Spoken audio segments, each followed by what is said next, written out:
Hello, New Prospect. Welcome to RTB 2021 for July the 28th, 2021. Hope you're doing well this day. If you hear shouting and yelling in the background, we've got some folks outside my window who are having a good time. I think at one of the camps. So anyway, we've got our text for today. We've got Judges chapter 11, the rest of Judges chapter 11, verses 12 through 40, Jeremiah 24, and then we have Acts 15 and Mark 10. So why don't, as we've done the past 2 days, why don't we start with, we'll start with Mark today, Mark 10. So Mark 10, we've got some teaching of Jesus, some hard teaching at the very beginning of Mark 10 with teaching on divorce, again, showing God's original intent for marriage, going back to the passage that we discussed a few weeks ago in Deuteronomy 24, which the Jews have been misusing as a justification of divorce. Really, it wasn't a justification for divorce. It was there to protect it was a reflection of the reality of divorce. As God says, as Jesus says here, is given to you because of the hardness of your heart. It's a reflection of the reality of divorce and was protecting the woman who had been divorced in that society. But he ultimately goes back to Genesis 2, right, and shows that the original intent of God is for this one flesh relationship between a husband and wife. Then Jesus blesses the little children. You have the story of the rich young ruler, which we've talked about before. But I'm going to move down to verse 32. So they're on the road to Jerusalem. They're going up to Jerusalem. And again, they're pretty much anywhere in Israel, you're going up to Jerusalem. It's one of the high points on the ridge. And of course, they're coming up from the region of Jericho. And Jesus, once again, predicts his own death. And he notice the words he uses here. They will mock him and spit upon him and scourge him and kill him. 3 days later, he will rise again. Of course, some of the language that's used here is recalling Isaiah 53, the song of the suffering servant that we talked about a few months ago, I guess now. It wasn't that long ago, which is the passage in Isaiah that is the most vivid portrayal of Jesus's work on our behalf in the Old Testament, speaking of how he would endure these things and then be a sacrificial servant for us. And I think that passage is behind everything that goes on in this text. And then, of course, you have James and John who are wanting or battling for supremacy, to be able to sit on Jesus's right hand and on his left in his glory. And Jesus says that he will experience some of the same things I experienced. But he says in verse 45, even the Son of Man did not come to be served, but to serve and to give his life a ransom for many. That's a reflection specifically on Isaiah 53. And of course, he is setting forth a model of service, yes, but even more so, he is declaring to his disciples what his primary work would be. And that is to be that suffering servant, that sacrificial substitute for us, for the people that he was dying for. And he came to give his life as a ransom for the many, not to be served, although one day he will be served. But in this initial occasion, he came to give his life. So chapter 10, verses 32 through 45 is a definitive proclamation of his identification, I guess you could say, of his work, of Jesus's work. But then the last part of the story of blind Bartimaeus, is a definitive proclamation of his person. So we talk about the person and work of Jesus, and that's really what Mark is identifying. Who is Jesus, and what would he do? Well, he is, Mark 10:32 through 45 states, he is the suffering servant. That's what he will do. But who is he? Well, Bartimaeus is the first one. Remember in the whole Gospel of Mark, everybody's getting it wrong. Everybody's getting it wrong. And finally, you have a blind man, a blind beggar, who cries out, "Jesus, Son of David, have mercy on me." Now, what's interesting about this is that typically when Jesus has been proclaimed, his identity has been proclaimed as a Messiah, for instance.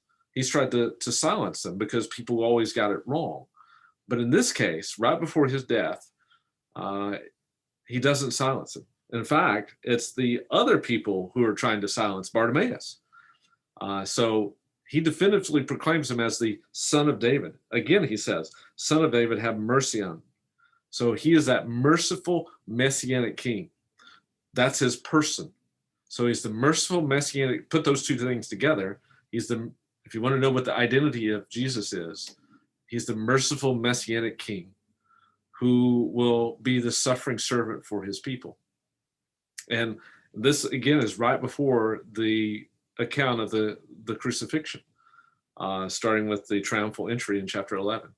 So right before the culminating event of Jesus's life at the cross, we have a definitive statement of Jesus's identity, his person, and his work.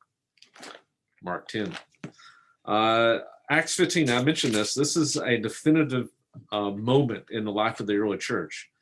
And again, the problem was that this was obviously, Jesus was the Jewish Messiah. And so this was a movement that started from the Jewish faith when the Jewish Messiah, Jesus, came. But of course, as Peter experienced with the centurion, and as Paul and Barnabas experienced on this first missionary journey, what happens? Well, the Gentiles are starting to come to faith. Well, what does the church do now that the Gentiles are coming to faith? Do they need to become Jews first? Well, there are some who came down from Judea to Antioch and began teaching the brothers, unless you are circumcised according to the custom of Moses, you can't be saved.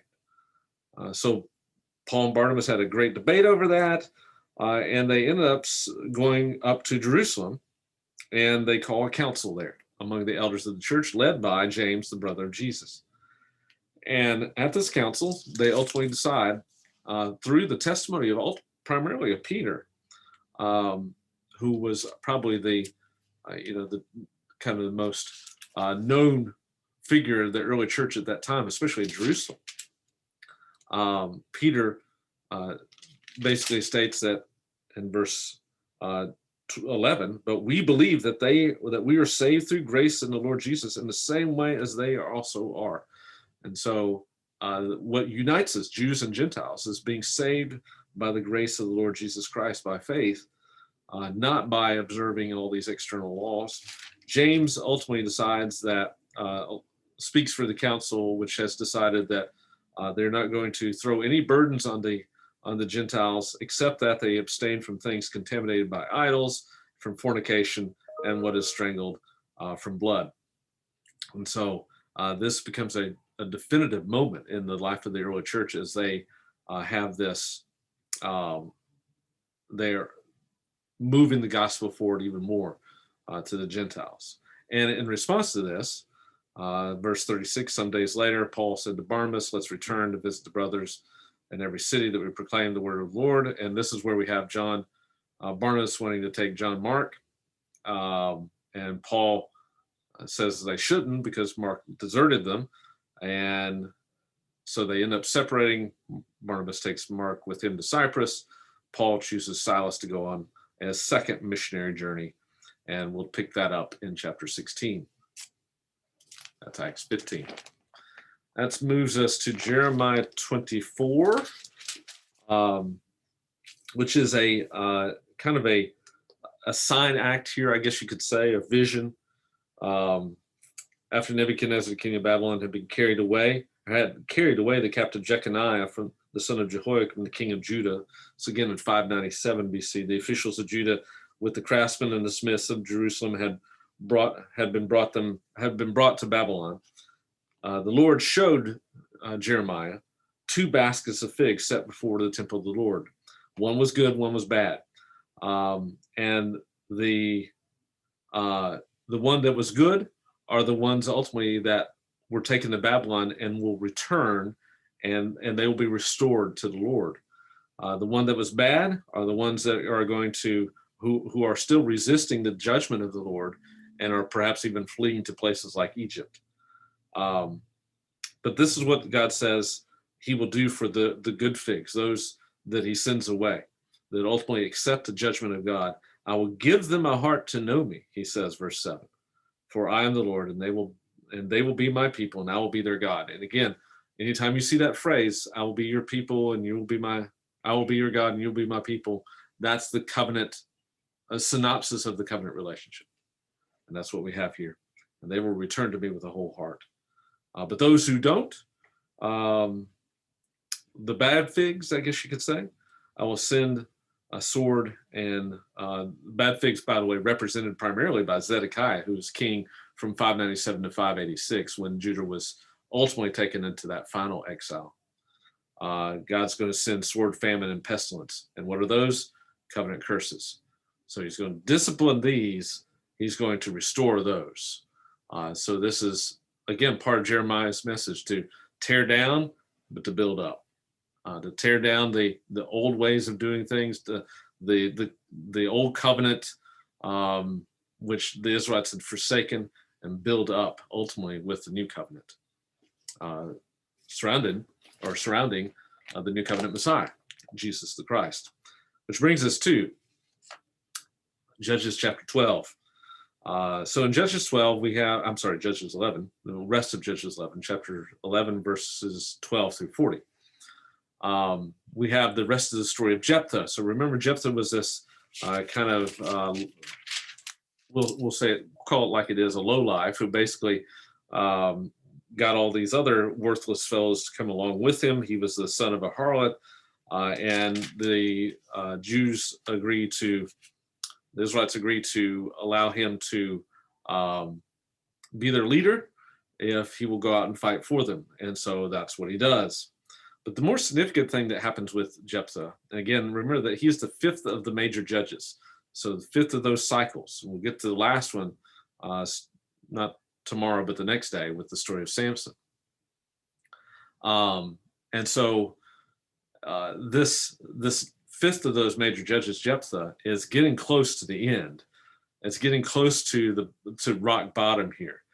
And remember that the people are getting worse and worse and more like the Canaanites, but so are the judges getting worse and worse and more like the Canaanites. And Exhibit A is my man Jephthah here. And in verse 29 is where the story really picks up, because here he makes a tragic vow. Basically vows that anything that comes out of the doors of my house, if God gives me deliverance and allows me to have victory in this battle, I will sacrifice it. I'll offer it up as a burnt offering. Now, I'm not sure exactly what he was expecting. Obviously, in those days, people lived in these, where animals perhaps would live in the houses along with them, and these larger compounds, perhaps. Maybe that's what he was expecting, but he makes this vow, and he goes and he has victory, and then he comes back, and what happens? When Jephthah came back, verse 34, behold, his daughter was coming out to meet him with tambourines of dancing. She was his only and only daughter. Besides her, he had no son or daughter. And when he saw her, he tore his clothes, saying, alas, my daughter, you have brought me very low. Notice how self-centered he is even here. You are among those who trouble me, for I have given my word to the Lord, and I cannot take it back. And at the end, after she has some time for mourning, it says, he did to her, verse 39, according to the vow which he had made, offered her up as a burnt sacrifice. So the question is, who were the types of people in the ancient world who engaged in that kind of human sacrifice, especially in context of war and battle? The Canaanites. So here we have a guy who has pretty much hit rock bottom Canaanization, you would say, that he has become just like the Canaanite rulers around us. Well, we think it's rock bottom, but wait till we get to Samson. So, by the way, one little comment on this. I always bring this up in my classes. This is a great example of how the Old Testament, when it tells you characters, not always are these characters examples for us to follow. Maybe they're negative examples in this case, but they're not necessarily positive ones. I remember hearing a guy preaching on the radio one time on Jephthah in South Georgia, and he was extolling Jephthah as a man of prayer and a man of his word, and we should be men of prayer and men of our word as well. And I wanted to shout through the radio, does that mean we need to sacrifice our kids too? Just the danger of just treating all these characters in the Bible as examples to follow. So nice little hermeneutical warning there, I guess you could say. So I think that's all I got on this day, July 28th, 2021. Hope you have a great rest of the day.